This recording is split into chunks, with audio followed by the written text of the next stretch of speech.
Comme vous le savez, les usines Jor Fertilizer Company rentrent dans le cadre de la stratégie de notre groupe OCP, à savoir l'augmentation de capacité, la flexibilité industrielle et le leadership du coût. Ces nouvelles unités vont permettre à l'OCP de produire 12 millions de tonnes d'engrais par an pour consolider sa position en tant que leader mondial en matière de production d'engrais. Certes, ce sont des édifices industriels avec les dernières technologies qui existent au monde, mais il faut savoir qu'en plus de la technologie, ce qui a fait la différence au niveau de l'OCP, c'est nos employés. Ce sont les femmes et les hommes OCP qui ont fait la différence.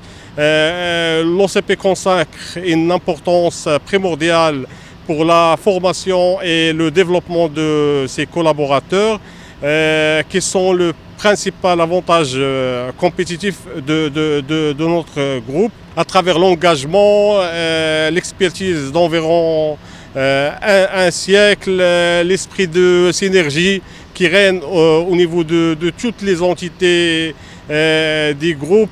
Et j'insiste, c'est l'homme et la femme de l'OCP qui ont fait la différence et qui ont permis de réussir la construction de ces usines, le démarrage dans des temps et la stabilisation dans des temps records par rapport aux benchmarks internationaux. Par rapport aux nouvelles unités intégrées, il y a 3 qui sont déjà en démarrage et en production avec des performances exceptionnelles.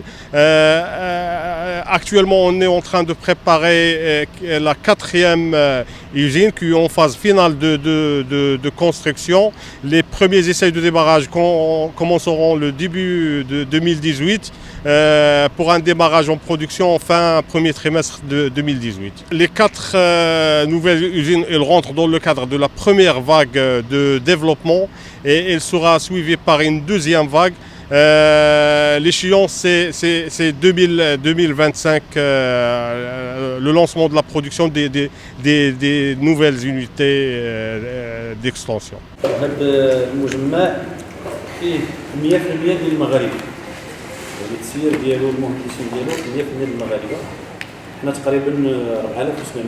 L'unité Jor Fertilizer Complex 5 est une unité qui a été construite depuis quelques années et qui est à l'image des unités Jor Fertilizer Complex qui sont en train d'être construites aujourd'hui. C'est une usine de production d'engrais. C'est un complexe intégré qui produit son propre acide sulfurique, de l'énergie électrique, de l'acide phosphorique qui sert par la suite à être granulé pour faire les fertilizers. Il est à l'image de l'ensemble des complexes, mais c'est une base qui a permis aussi de construire ces nouvelles usines qui, bien entendu, se démarquent. Les Jor Fertilizer Complex 1, 2 et 3 se démarquent quand même par de nouvelles innovations, par des technologies plus récentes par rapport au complexe que je gère aujourd'hui. Le Jor Fertilizer Complex 3 est une usine à 0 rejet, ce qui est un grand pas dans l'innovation technique et technologique pour passer d'un complexe classique à un complexe avec 0 rejet qui recycle ses propres eaux et qui fonctionne de manière intégrée. Et il faut bien évidemment, beaucoup d'innovation derrière. Nous avons notre propre centre de recherche R&D et qui couvre l'ensemble des complexes de OCP, que ce soit à Jorf ou à Safi ou au niveau de la mine. La R&D est un pilier stratégique à OCP, c'est un point très important qui accompagne l'innovation. Et il y a aussi l'université Mohamed VI aujourd'hui, qui est une université